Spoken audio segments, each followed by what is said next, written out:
I am Brian, 29 years old, and my parents just bet against my life to fund my brother's MBA. Before I tell you how I turned their greed into their absolute financial ruin, let me know where you are watching from in the comments. I read every single one of them. You think you know your family. You think that when the chips are down, when you are staring into the abyss of a life-threatening illness, the people who raised you will be the ones holding the rope to pull you out. I thought that too. I was an architect. I built structures designed to withstand earthquakes and hurricanes, but I didn't see the cracks in my own foundation until the roof caved in. It was a Tuesday. I remember because Tuesday was the day I usually went for my blood work. The leukemia had made me tired, a bone-deep exhaustion that felt like I was wading through wet concrete. I was staying in the guest room of my parents' house, the house I had paid off for them 3 years ago. I had come back because I needed care. I needed support. I needed my mom and dad. I woke up thirsty. My throat felt like sandpaper. I shuffled down the hallway, my socks sliding on the hardwood floors I had paid to refinish last Christmas. The door to my father's study was ajar. I heard voices, not the hushed, worried tones of parents discussing their sick son, but the sharp, calculated clacking of a calculator and the rustle of paperwork. "The premium is due on the 15th, Richard," my mother said. Her voice was steady. Too steady. "If we miss it, the policy lapses." "I know, Linda. I know," my father replied. He sounded annoyed, not stressed. "But the bank needs the collateral confirmation before they release the bridge loan for Julian." I froze. My hand hovered over the doorframe. Collateral? We didn't have any collateral left. I had paid off the mortgage, but the title was in their name. Were they taking a loan against the house? "The loan officer was very clear," my mother continued. "The life insurance policy is the primary asset securing the loan. Since Brian's prognosis is unfavorable, the bank sees it as a guaranteed payout within the fiscal year. It's liquid assets, essentially." The air left my lungs. I stood there in the hallway, the world tilting on its axis. They weren't talking about the house. They were talking about me. My life insurance policy. The one I had taken out 5 years ago when I started my firm, naming them as beneficiaries because I wanted them to be comfortable if anything happened to me. "Are you sure about the timeline?" my father asked. "Julian's tuition for the MBA program at Wharton is due in 3 weeks. If Brian lingers, we're going to be stuck paying the interest on this bridge loan without the insurance payout to clear it." "He's not going to linger, Richard," my mother said, her voice dropping to a whisper that carried more cruelty than a scream. "I spoke to Dr. Thorne. I told him we can't afford the new immunotherapy. We're stopping the chemo this week. We'll transition him to palliative care. It's better this way. Less suffering for him, and it frees up the capital for Julian." I had to cover my mouth to stop the retching sound clawing its way up my throat. They were discussing my death like it was a business transaction. They were betting on my expiration date. No, they weren't just betting on it. They were expediting it. They were cutting off my treatment to make sure the insurance payout arrived in time for my brother's tuition. I leaned against the wall, my legs trembling. Just then, the front door opened. Julian walked in. My younger brother. The golden child. He was 25, wearing a suit that cost more than my first car, and twirling the keys to a Porsche I had bought him for his graduation 2 years ago because he needed to look the part for interviews. "Did you get it sorted?" Julian asked, tossing his keys onto the hallway table. He didn't even look toward the hallway where I was standing in the shadows. "The admissions office is breathing down my neck. I need that deposit sent by Friday. We're handling it, honey," my mom cooed, her tone shifting instantly from cold calculation to warm maternal adoration. "Your father is finalizing the paperwork with the bank. We're using Brian's policy as the collateral. Once he passes, the insurance covers the loan and leaves enough for your living expenses in Philly." "God, finally," Julian sighed, loosening his tie. "It's been dragging on forever. I mean, it's sad and all, but Brian's been a vegetable for months. He's just draining resources. Honestly, him letting go is the best thing he can do for this family right now. It's his legacy, really, helping me succeed." I felt a hot tear track down my cheek. A vegetable? I was working remotely up until 2 weeks ago. I was paying the utility bills. I was the one who bought the groceries filling the fridge Julian was currently raiding. I couldn't listen anymore. I pushed the door open. It banged against the wall, the sound echoing like a gunshot in the silent house. 3 heads snapped toward me. My father dropped his pen. My mother actually gasped, her hand flying to her pearl necklace. Julian just paused, a half-eaten apple in his hand, looking more annoyed than guilty. "Brian," my mother stammered. You should be resting. Why are you out of bed?" To hear my eulogy, apparently, I rasped. My voice was weak, but my anger was giving me a strength I hadn't felt in months. "Collateral? I'm collateral now." My father stood up, adjusting his glasses. "Son, you're misunderstanding. We were just discussing financial restructuring. Your medical bills are astronomical. We have to be realistic." "Realistic is selling the Porsche," I said, pointing a shaking finger at Julian. "Realistic is refinancing the house I paid for.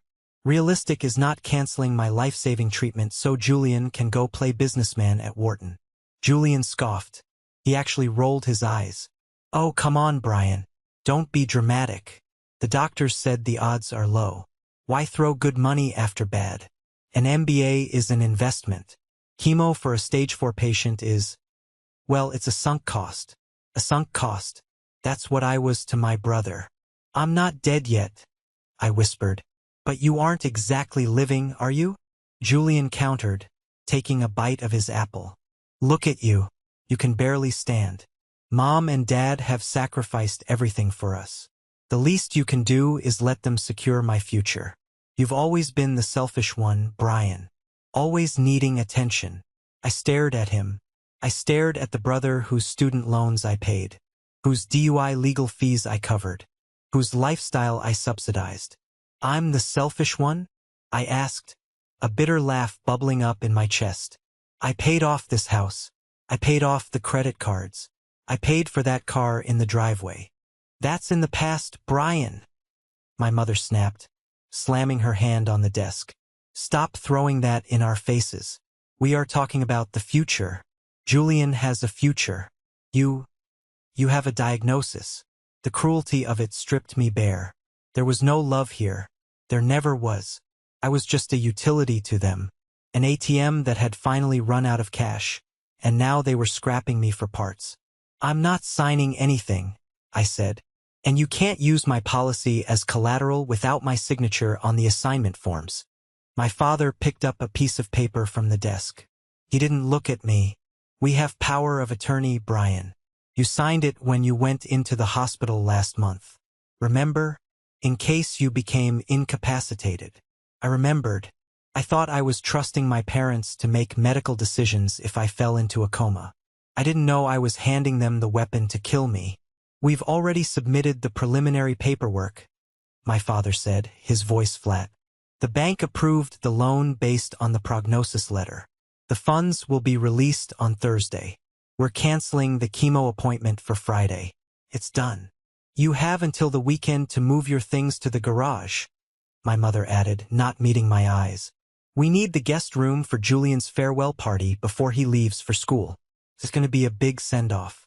We don't want to depress the guests with medical equipment." The garage. They were moving me to the uninsulated, dusty garage to die, so they could throw a party for the son they actually loved. I looked at them, really looked at them, and something inside me snapped. It wasn't a loud snap. It was the quiet, terrifying sound of a bridge collapsing.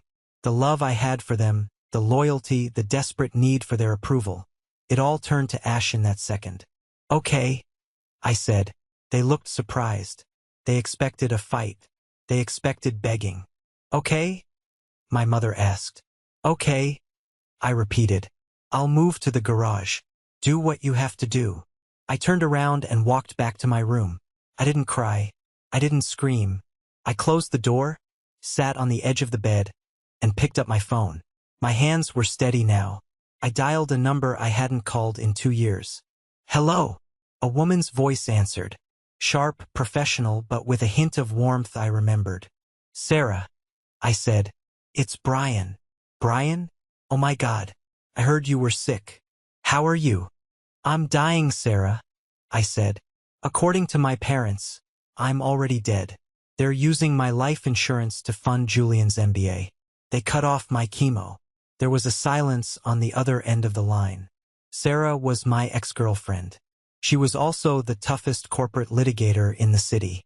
We broke up because I spent too much time taking care of my family and not enough time on us. "Where are you?" she asked. Her voice was ice cold, but not at me, at them. "I'm in the guest room, moving to the garage." "Do not sign anything," Sarah commanded. "Do not agree to anything. I'm coming to get you." "Sarah, I don't have any money. They have access to my accounts. They have power of attorney." "I don't care about the money, Brian. I care about the law. And what they are doing is not just immoral, it's fraud. And if there is one thing I love more than winning, it's destroying people who think they can play the system." I hung up the phone. I looked around the room. I grabbed my bag and started packing. Not my clothes. Not my toiletries. I went to the closet and pulled out a dusty cardboard box I had brought with me when I moved back in. It was labeled Grandpa's stuff.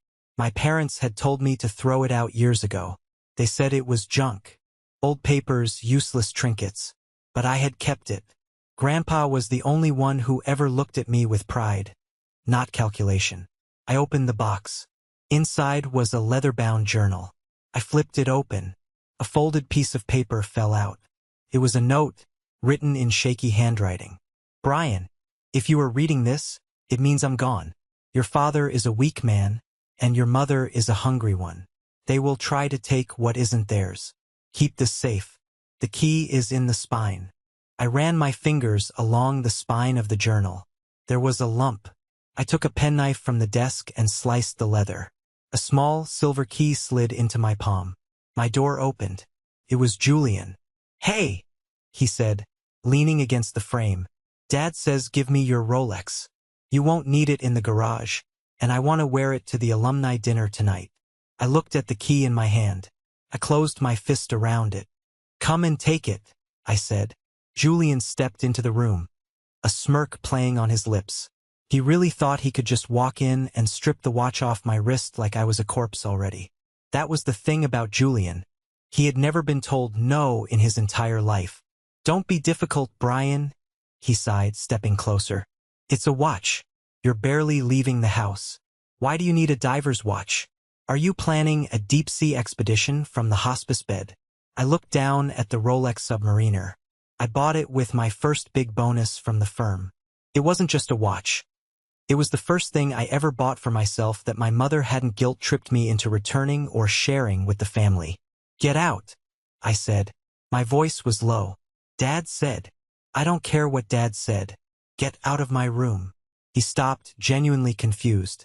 He wasn't used to this Brian. He was used to Brian the fixer. Brian the doormat. The Brian who worked double shifts at the architectural firm to pay off Dad's gambling debts when the bookies came knocking 3 years ago. I flashed back to that night. I was 26. Dad was crying at the kitchen table. Mom was pacing, hysterical, talking about how the neighbors would gossip if the repo men took the furniture. "We need 40,000, Brian," she had wailed. "You have savings, don't you? You're the successful one.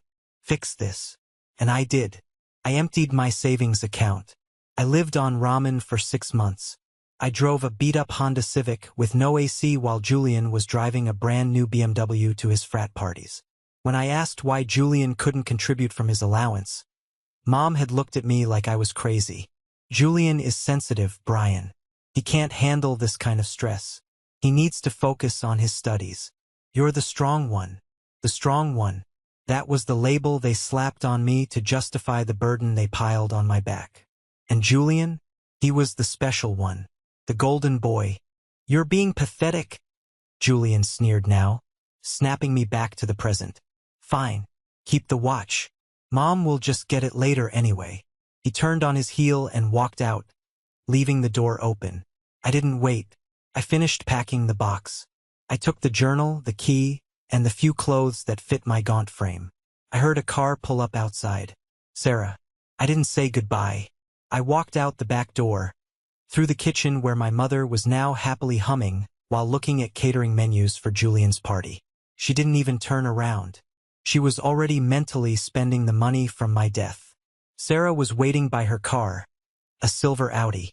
She looked sharp in a trench coat, her dark hair pulled back. When she saw me, her expression cracked. I knew I looked bad.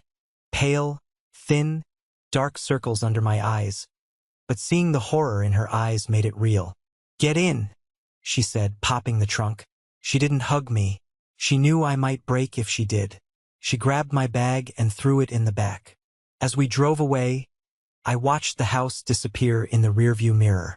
The house I paid for. The prison I had just escaped.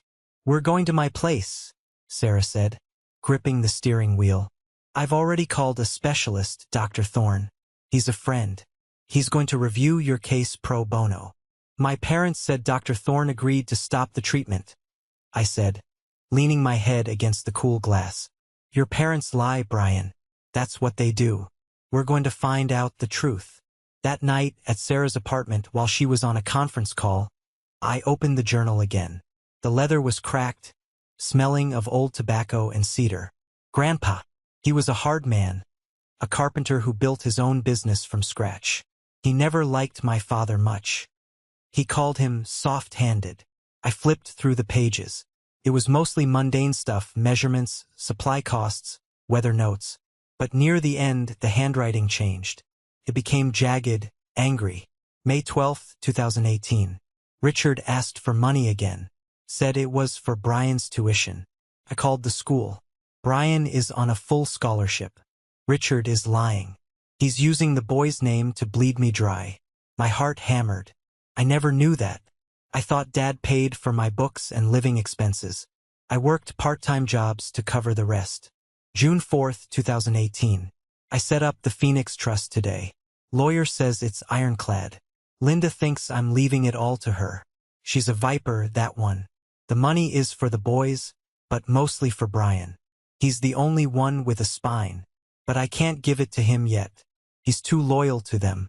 They'll guilt him out of it in a week. It sits until he's 30, or until a crisis clause is triggered. Crisis clause? I scanned the page. If the trustees, Richard/Linda, attempt to defraud the beneficiary, or act with gross negligence regarding his well-being, the trust dissolves immediately and full control transfers to the beneficiary, regardless of age. I sat up straight. The key. The key in the spine must open a safety deposit box where the trust documents were kept. "Sarah," I called out. My voice was raspy. She walked in holding 2 mugs of tea. "What is it?" "Look at this." I shoved the journal at her. She read it, her eyes scanning the page rapidly. Her lawyer brain was kicking in. "Do you know where the box is?" "No.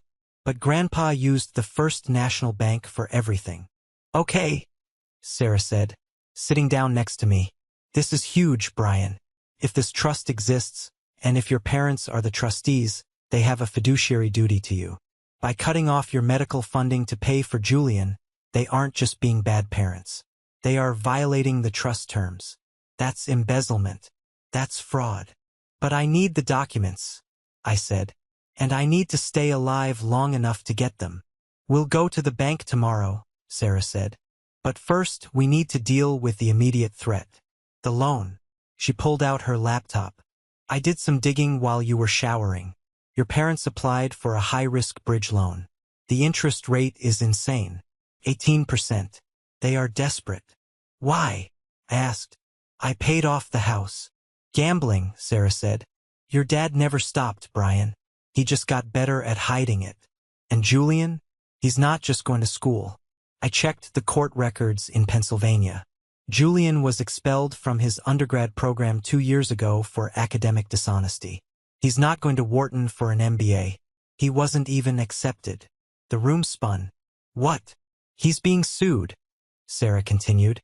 "Paternity suit and a settlement for a non-disclosure agreement involving a professor's daughter.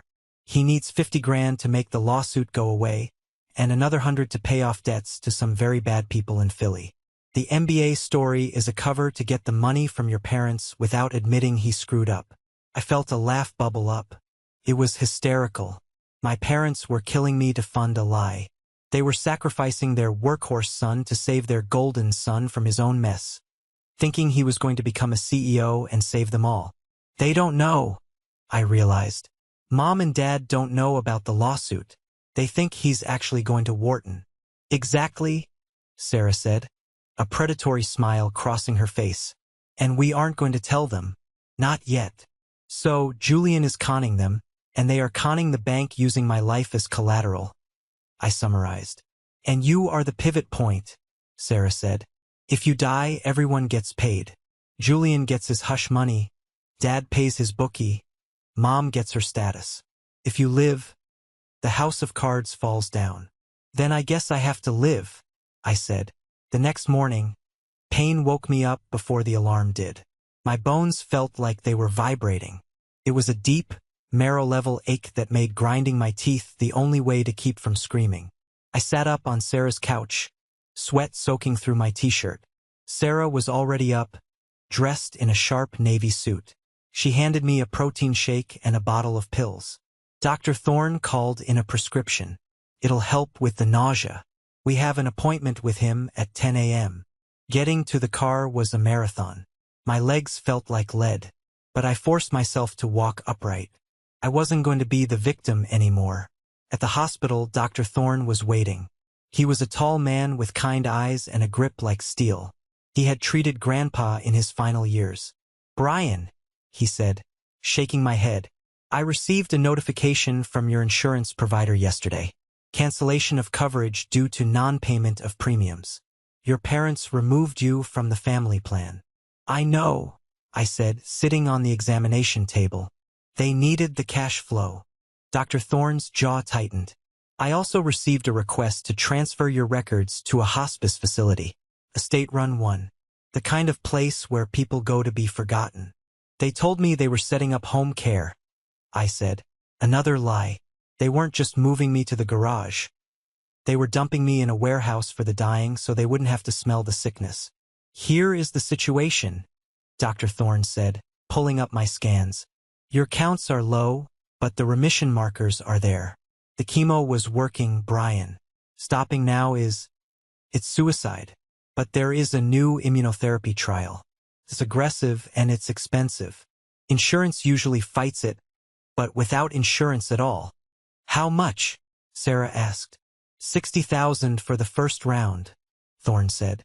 "I didn't have $60,000. My parents had drained my savings when they had power of attorney." "Do it," Sarah said. "I'll cover it."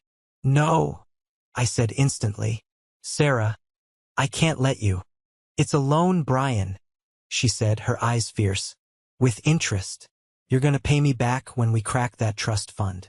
Sign the papers." I looked at her. She believed in me. She believed I was going to win. I signed the papers. "Good," Thorne said. "We start today. But Brian, you need to lay low. If your parents find out you're getting treatment, they might try to intervene legally since they still hold power of attorney." "We're working on revoking that," Sarah said. "But for now, we need them to think their plan is working." "You want me to play dead?" I asked. "I want you to play weak," Sarah corrected. "Let them think the end is near. Let them feel safe. People get sloppy when they think they've won." We left the hospital and went straight to First National Bank. I felt like a spy in my own life. I pulled a hoodie over my head to hide my face. The bank manager, Mr. Henderson, was an old friend of Grandpa's. "Brian," he said, looking at my gaunt face, "I haven't seen you since the funeral. How are you holding up?" "I've been better, Mr. Henderson," I said. "I found a key. In Grandpa's journal." I placed the silver key on his mahogany desk. He looked at it, then at me. He closed the blinds to his office. "He told me you might come one day," Henderson said quietly. "Your father has been trying to access box 404 for years. He claimed the key was lost. Did he get in?" "No. Your grandfather was very specific. Biometric access required alongside the key. Only his fingerprint or yours." My heart skipped a beat. Grandpa knew. He knew they would try to steal it. We went down to the vault. The air was cool and smelled of money and dust. Henderson unlocked the outer door. I placed my thumb on the scanner. Beep. Green light. I inserted the key. The box slid out. Inside, there was a stack of bonds, a velvet bag of gold coins, and a thick legal document titled the Phoenix Trust. Sarah grabbed the document and started reading. Her eyes widened. "This is it," she whispered. $2 million in assets. Real estate, stocks. And here's the kicker. Your parents are listed as trustees, receiving a monthly stipend for management fees, but the principal is untouchable until you turn 30. They've been living off the management fees? I asked. Yes, about $5,000 a month. But here's the violation clause. Any attempt to leverage the trust assets or the beneficiary's separate assets for personal gain results in immediate removal of trustees and forfeiture of all past stipends. Forfeiture. They have to pay back every cent they took if they get caught stealing. Sarah grinned. And the bridge loan using your insurance? That counts as leveraging your assets. So we have them, I said. Not yet, Sarah said, closing the folder. We need proof that they are the ones who took out the loan against your insurance. We need them to admit it on record, or we need to catch them in the act of finalizing the bank deal. The loan closes on Friday, I said. Mom said the funds release Thursday, but the final signature is Friday. Then we crash the signing, Sarah said. My phone buzzed. It was a text from my mother. Where are you? The hospice transport is here. Don't be difficult, Brian. We are doing this for you. I looked at the text. For you. The audacity was breathtaking. Time to play the part, I told Sarah. I'm going to text back. Tell them I went for a walk and collapsed.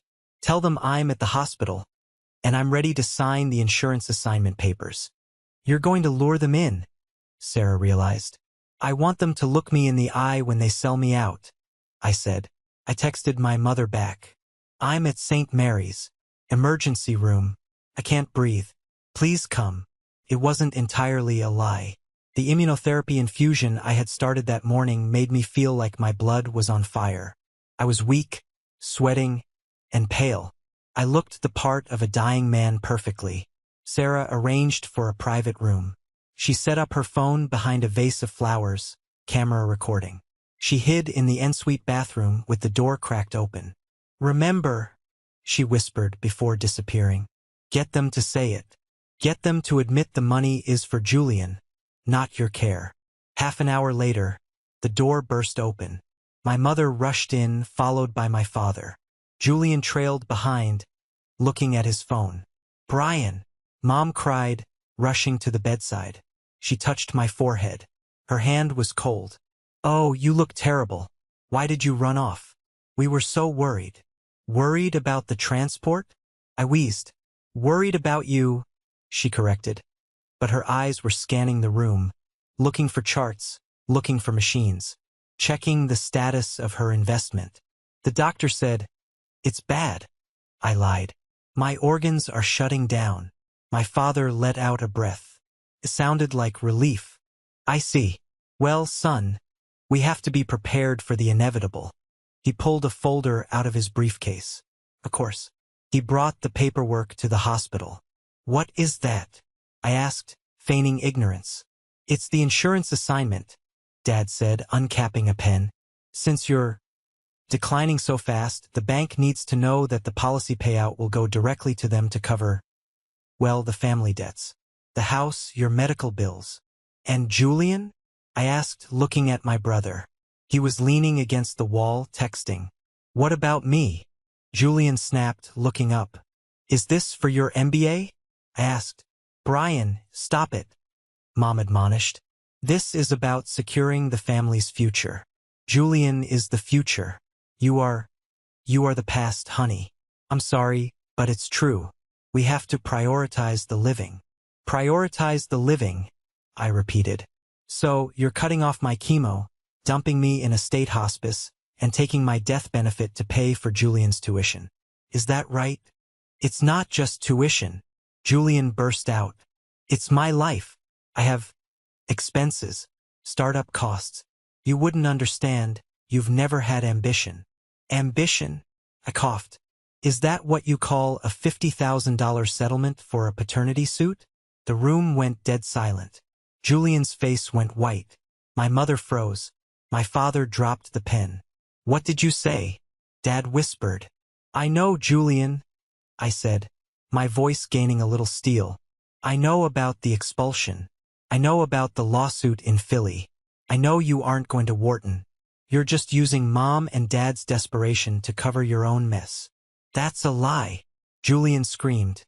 He's hallucinating. Mom, he's on drugs. He doesn't know what he's saying. Give me the pen. I'll sign for him. I can mimic his signature.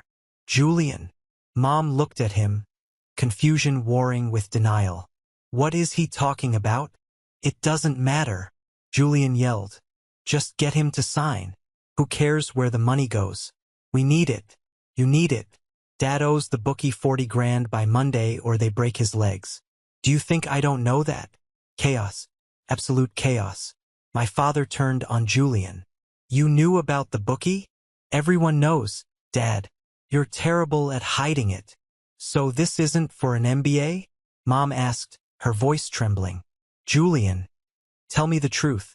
The truth is Brian is dying. Julian shouted, pointing at me. And we are broke. Does it matter which hole we plug with the money? Just get the signature so we can all breathe. My mother looked at me. For a second, I thought she would apologize. I thought she would see the madness of it all. Instead, she hardened. She picked up the pen. He's right, she said coldly. It doesn't matter. We are drowning, Brian. You can save us. Sign the paper. Don't be selfish one last time. She shoved the clipboard onto my chest. You admit it, I said. You're using my life insurance as collateral for a loan to pay off gambling debts and Julian's lawsuits. Yes, Mom hissed. Yes, we are. Because we have to survive. Now sign it. I looked at the pen. I looked at my family. The vampires. No, I said. What? Dad stepped forward aggressively. You don't have a choice. We have power of attorney. Not anymore, a voice said from the bathroom. Sarah stepped out, phone in hand. I just live-streamed that entire confession to a private cloud server. And just so you know, coercion invalidates any signature. Also, I filed an emergency motion to revoke your power of attorney this morning. The judge signed it 20 minutes ago. My parents stared at Sarah. They knew her. They feared her. Sarah, Dad stammered. This is a family matter. This is a felony matter, Sarah corrected. Attempted insurance fraud. Elder abuse, well, dependent adult abuse. And let's not forget the trust. The trust. Mom went pale. What trust? The Phoenix Trust, I said, sitting up. I pulled the 4 tape off my hand. It was just saline anyway. I swung my legs over the side of the bed. The one Grandpa left me. The one you've been stealing from for 5 years. We didn't steal, Dad sputtered.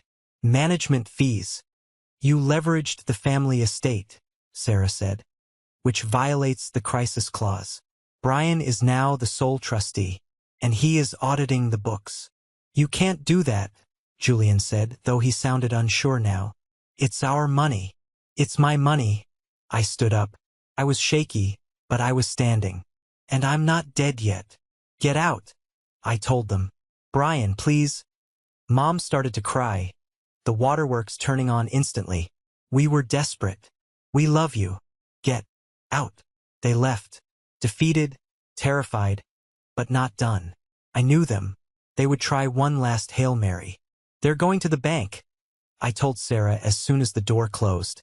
They're going to try to force the loan through before the trust revocation hits the system. They have the forged power of attorney documents. Then we beat them there, Sarah said. Ready for a field trip? Let's go ruin their expectations, I said. We raced to the bank. I was running on adrenaline and pure spite. The physical pain was there, a dull roar in the background, but the mental clarity was razor sharp. When we walked into First National, the atmosphere was tense. I saw them in the glass-walled conference room at the back. My parents and Julian were sitting across from a loan officer. Not Mr. Henderson, but a younger guy who looked eager to close a deal. My mother was signing document after document, her hand flying across the pages. My father was sweating, tapping his foot. Julian was pacing, looking out the window, probably watching for repo men or hitmen. I didn't knock. I pushed the glass door open. "Stop," I commanded. The loan officer jumped. "Excuse me? Sir, this is a private meeting." "I'm Brian," I said, stepping into the room. "The collateral." My mother dropped the pen. The ink blotted on the page. "He's delirious," my father said quickly to the banker. "He's off his meds. Ignore him. Here, I have the power of attorney." "That power of attorney is void," Sarah announced, slapping the court order onto the table. "As of 9 a.m. this morning." The banker looked at the court order, then at my parents. He pulled the documents away from my mother. "Is this true?" "It's a mistake," Mom shrieked. "He's incompetent. He has brain fog from the cancer." "I look pretty competent to me," I said, leaning over the table. "I'm competent enough to know that you are using a fraudulent application. You listed my life insurance policy as unencumbered collateral.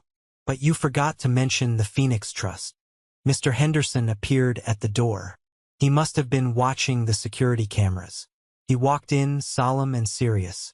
"Mr. Henderson," my dad said, a desperate smile plastering onto his face.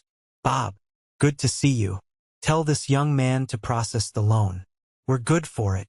"You're not good for anything, Richard," Mr. Henderson said coldly. He turned to the young banker. "Cancel the application. Flag their accounts for suspicious activity." "Bob, you can't do this," Dad pleaded. "We go back 30 years. And for 30 years, I watched your father build a legacy that you are trying to squander," Henderson said. He turned to me. "Brian has activated the crisis clause. The trust assets are frozen pending a forensic audit. And since you listed the house, which is technically a trust asset, as secondary collateral without the beneficiary's permission, well, that's bank fraud." "Fraud," Julian squeaked. "I didn't sign anything. This is on them." He pointed at our parents. The golden boy was throwing them under the bus to save his own skin. "You little rat," Dad snarled at Julian. "We did this for you. I didn't ask you to commit crimes." Julian yelled back. "I just asked for tuition." "Tuition for a school you weren't accepted to?" I interjected. "To pay off a paternity suit?" The banker's eyes went wide. Mr. Henderson looked disgusted. "Get out of my bank," Henderson said to my parents. "The police are on their way to take a statement regarding the forged signatures on the trust withdrawals from 2019. "Police," Mom whispered. She looked at me. "Brian, you called the police on your own mother." "You tried to kill me, Mom," I said. "You literally cut off my life support to get a payday. You didn't treat me like a son. You treated me like a bond that needed to mature. Well, I'm maturing, and I'm cashing out." "We have nowhere to go," Dad said, his voice broken. "If the loan doesn't go through, the bookies, the house." "The house belongs to the trust now," Sarah said. "Or it will once the audit is done. You're being evicted. You have 24 hours. 24 hours? Mom gasped. "But the party, Julian's send-off." I laughed. Couldn't help it. Even now, facing prison and homelessness, she was worried about the party. "There is no party," I said. "There is no tuition. There is no Porsche." I turned to Julian. "Give me the keys." "What?" "The Porsche. I bought it. It's in my name. I let you drive it. But since I'm taking control of my assets, I'm taking it back." "You can't," Julian said, clutching his pocket. I traded it." "You what?" "I traded it in. For a down payment on a lease for a condo in Philly. To impress the girl. The one suing me." I shook my head. "You traded a car you didn't own? That's grand theft auto, Julian." Mr. Henderson picked up the phone. "I'll add that to the police report." Julian burst into tears. Ugly, heaving sobs. My parents sat there, stunned silent, watching their empire of lies crumble into dust. I looked at them one last time. I didn't feel happy. I didn't feel sad.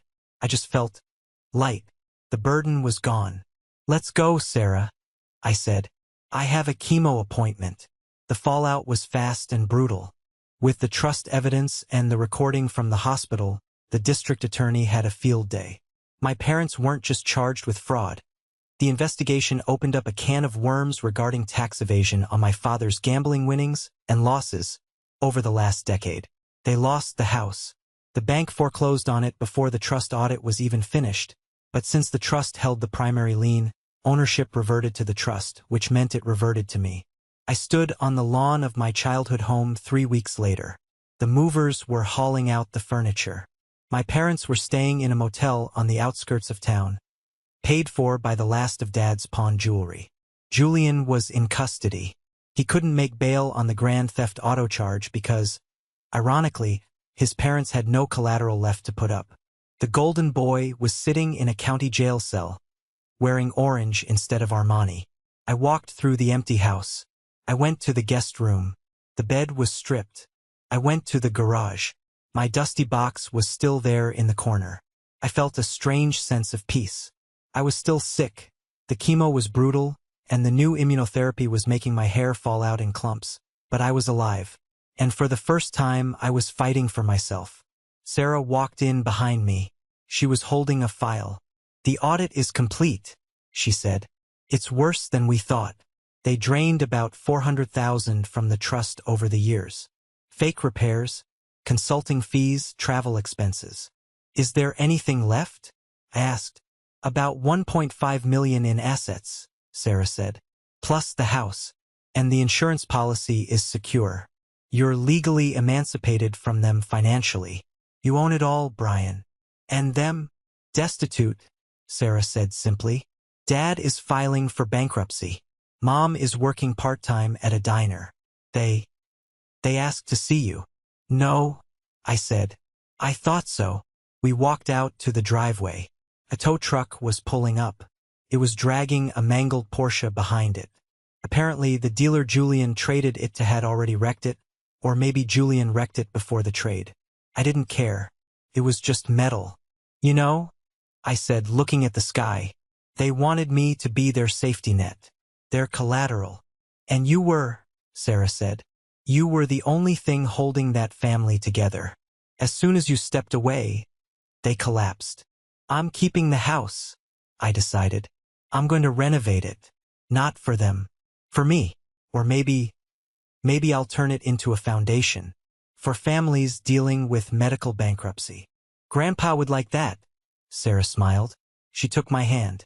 It was the first time she had touched me affectionately since we broke up. "You look good, Brian. You look alive." "I am alive," I said. "And I have a lot of work to do. The doctors say the immunotherapy is working. My counts are up. The tumor markers are down. It's going to be a long road, but I have the money to pay for it now." "My money? My parents?" "I heard Mom got fired from the diner for trying to steal tips. Dad is dodging loan sharks. They send me letters sometimes. Begging letters. Threatening letters. After all we did for you, letters. I burned them. Unopened. They bet against my life. They treated me like a line item on a spreadsheet. They expected me to die quietly so they could maintain their illusion of success. But I chose to live. And that was the one variable they forgot to account for. 3 years. That is how long it has been since I walked out of that bank with my life back in my own hands. 3 years since the word remission changed from a desperate hope into a solid reality. I stood on the balcony of the newly renovated master suite, looking out over the property. The house, the one my parents had tried to use as a bargaining chip, the one they had mortgaged to the hilt to fund a lie, looked different now. I had stripped it down to the studs. I removed the gaudy chandeliers my mother insisted on to impress neighbors she didn't like. I tore out the dark, oppressive paneling my father hid behind while he gambled away our future on his phone. I rebuilt it with light, floor-to-ceiling windows, open spaces, clean lines. It wasn't a mausoleum anymore. It was a home. And it was the headquarters of the Phoenix Foundation, the nonprofit I started to help cancer patients who were battling financial toxicity alongside their diagnosis. "You're brooding again." A voice came from the doorway. I turned. Sarah was leaning against the frame, holding 2 mugs of coffee. She wasn't just my lawyer anymore. She was my wife. We had gotten married 6 months ago in a small ceremony in the backyard, right under the oak tree my grandfather planted. There were no parents there to give a toast, no brother to stand as best man. And honestly, it was the most peaceful day of my life. "I'm not brooding," I smiled, taking the coffee. "I'm appreciating. The audit on the foundation just came back. We cleared enough overhead to fund 20 new grant applications this month. That's 20 people who won't have to choose between groceries and medication." "That's amazing, Brian," Sarah said, stepping out to join me. "And speaking of audits, I got a notification today. A legal update on the civil recovery case." I stiffened slightly. Even after all this time, mentions of the legal battle with my family brought a phantom ache to my bones, like the ghost of the leukemia. "What is it? Did Dad appeal the bankruptcy ruling again?" "No." Sarah shook her head, her expression unreadable. "It's about Julian. He's out." I took a slow sip of coffee. Julian, my brother, the golden child who traded my life for a Porsche he couldn't drive. He had served 18 months for the grand theft auto charge and a concurrent sentence for the fraud related to his student loans. "Parole?" I asked. "Time served and good behavior," Sarah said. "Though I heard his good behavior involved snitching on a contraband ring inside. He never changes, does he? Always finding an angle." "Where is he?" "Halfway house in the city," Sarah said. "And your parents?" "Well, the divorce was finalized last week. Your dad is living in a trailer park 3 towns over. Your mom is renting a room in a basement apartment near the old mall." The divorce. I remembered the lawyer keyword Sarah had mentioned during the initial filing. They turned on each other the second the money ran out. Mom blamed Dad for the gambling. Dad blamed Mom for the greed. Without me as the common enemy and the financial buffer, their marriage disintegrated into a toxic sludge of resentment. "I have to go to the site today," I said abruptly, setting my mug down. "The new pediatric wing at St. Mary's. We're pouring the foundation." "Brian, you don't have to go," Sarah said softly. "You have project managers." "I need to see it," I said. "I need to see things being built." I drove to the construction site in my car. It wasn't a Porsche. It was a sturdy, reliable Volvo SUV. I didn't need a status symbol. I needed safety. It was raining when I arrived at the hospital, the same hospital where I had once laid in a bed, listening to my mother beg me to sign my death warrant. Now, I was the lead architect on their expansion project. The irony was delicious, but I didn't dwell on it. I put on my hard hat and walked through the mud toward the foreman, a burly guy named Mike. "Hey, Brian," Mike waved. "Concrete trucks are lined up. We're on schedule." "Good to hear, Mike. How's the labor crew holding up in this rain?" "They're fine. Picked up a few day laborers from the agency this morning to help haul the rebar. Hard work, but it pays cash." I looked over toward the pit where the foundation was being laid. Men in yellow vests were struggling with heavy steel rods, slipping in the mud, rain plastering their hair to their skulls. It was brutal, backbreaking work. My eyes snagged on one figure. He was older than the rest, moving slower. He was hunched over, trying to lift a bundle of rebar that was clearly too heavy for him. He slipped, falling onto his knees in the mud. The foreman shouted something at him, and the man scrambled up, wiping mud from his face with a shaking hand. I knew that hand. I knew the way those shoulders slumped when cornered. It was my father. My breath caught in my throat. Richard, the man who wouldn't be caught dead without a silk tie, the man who thought manual labor was for the help, was covered in muck, hauling steel for minimum wage at a site designed by the son he tried to kill. And then I saw the younger man next to him. He wasn't working. He was leaning on a shovel, smoking a cigarette, watching the old man struggle. He looked harder, thinner. His head was shaved. Julian. The universe had a twisted sense of humor. They were working here, On my sight, I could have turned around. I could have walked back to my car and driven away. But something pulled me forward. I wanted them to see. Not to gloat, well, maybe a little, but to verify. I needed to verify that they couldn't hurt me anymore. I walked down the ramp. Mike followed me. Everything okay, boss? Just checking the rebar spacing. I lied. I stopped 10 feet away from them. My father was bent over, coughing. He looked 20 years older. His hair was white and thinning. Hey, you, get back to work or you're docked an hour. The site supervisor yelled at him. My father flinched. He grabbed the rebar. Then he looked up. His eyes locked with mine. He froze. The steel bar clattered from his hands into the mud. Brian, he whispered. The name was a ghost on his lips. Julian whipped his head around. He dropped his cigarette. His eyes went wide, scanning me from my expensive waterproof boots to the high-quality jacket with the Phoenix Architecture logo on the chest. Brian, Julian said, his voice raspy. He took a step forward, an instinctive predatory glint entering his eyes. Holy sh*T. Is that you? Stay back, Mike warned, stepping between us. You know the rules. No approaching the clients. He's my brother, Julian spat, pointing a dirty finger at me. That's my brother, Brian. Hey man, tell this gorilla who I am. I looked at Julian. I looked for the brother I used to protect. I looked for the kid I taught to ride a bike. I found nothing. Just a stranger with the same DNA and a history of betrayal. I don't know these men, I said to Mike. My father let out a sound that was half sob, half gasp. Son, please, look at me. His dad. I'm working. I'm trying. You're trespassing on a restricted conversation, I said, my voice steady. This is a workspace. Brian, don't be like that, Julian said, putting on that familiar, wheedling smile, though it looked grotesque on his gaunt face. Mom told me you made it big. She said you kept the house. Look, man, I just got out. I need a break.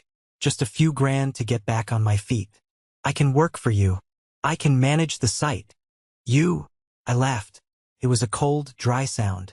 You've never managed anything but a con, Julian.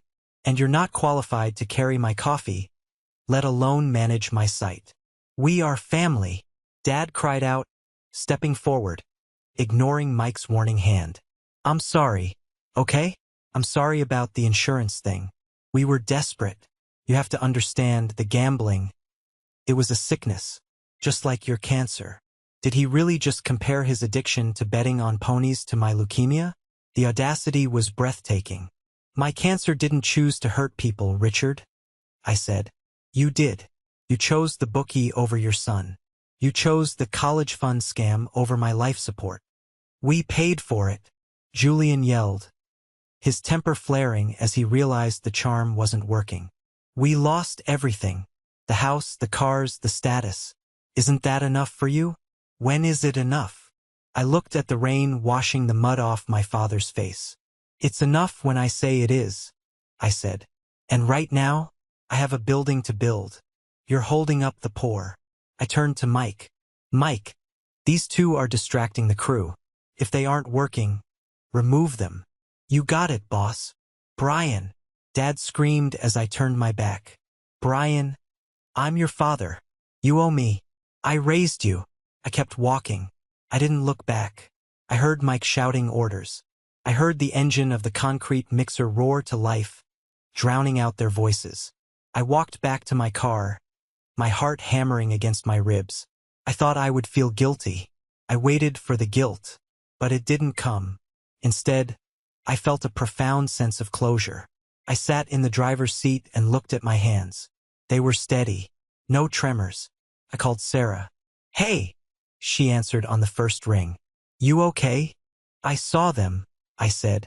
And they are exactly where they belong, I said. They are part of the foundation now, buried under the concrete of my past. I drove home. The rain stopped, and the sun began to break through the clouds. It was a cliché, I know, but after living in the dark for so long, you learn to appreciate every single ray of light. The cemetery was quiet. It was located on a hill overlooking the town, a place of granite and manicured grass. I usually avoided this place. It reminded me too much of the destiny my parents had tried to map out for me.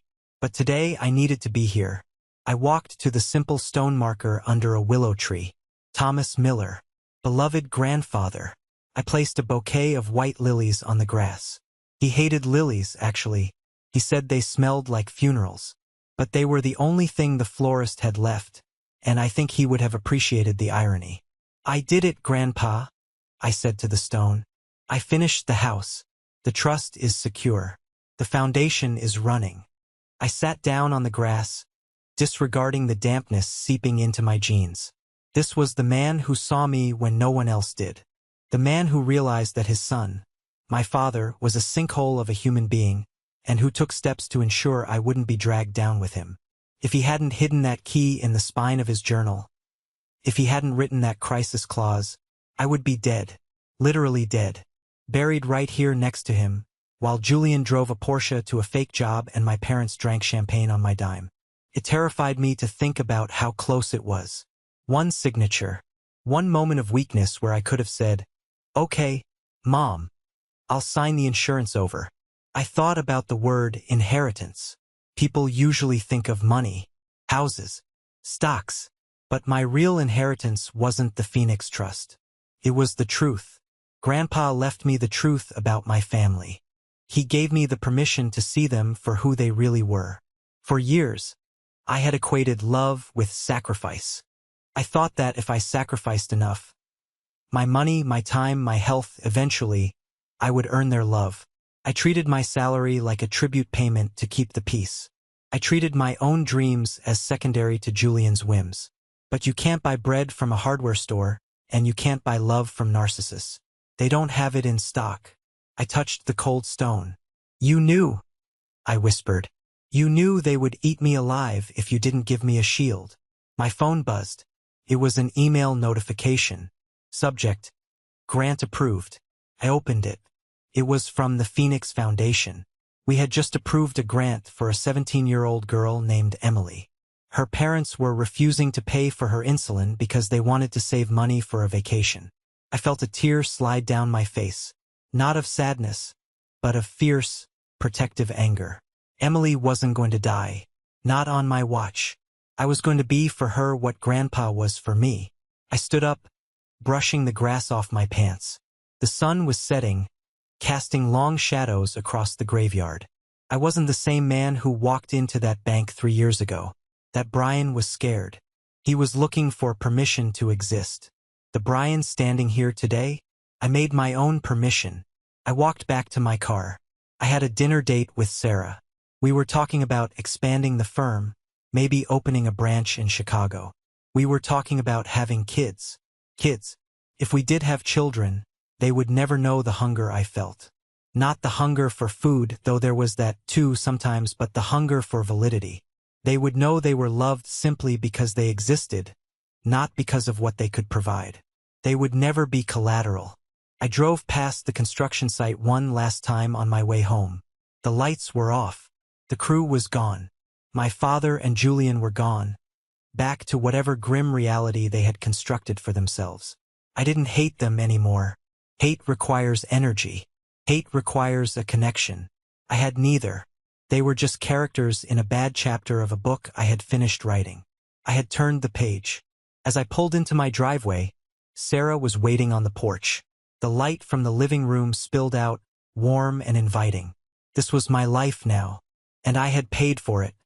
Not with money, but with the courage to say no. If you take only one thing from my story, let it be this: financial abuse is abuse. We are taught that family comes first, that blood is thicker than water. But sometimes, blood is just a liquid that can stain your life. My parents used my loyalty as a weapon. They weaponized my sunk cost mentality, the idea that because I had already given so much, I had to keep giving to make it worth it. That is a lie. You are not an investment vehicle for your parents. You are not a safety net for your siblings. You are a human being with a right to your own future. If you are in a situation where your financial security, your health, or your mental well-being is being sacrificed to keep the peace in your family, please wake up. Check your accounts. Secure your documents. And most importantly, stop lighting yourself on fire to keep others warm. They will watch you burn and complain that the fire isn't bright enough. Grandpa saved me with a legal clause, but the real salvation came when I realized I was worth more than their expectations. I want to hear from you. Have you ever felt like the ATM of your family? Have you ever had to draw a hard line to save yourself, even if it meant being called selfish? Type "good" in the comments if you agree that self-preservation isn't selfishness. Or share your own moment of realization. Let's create a community here where we support each other in breaking these toxic cycles.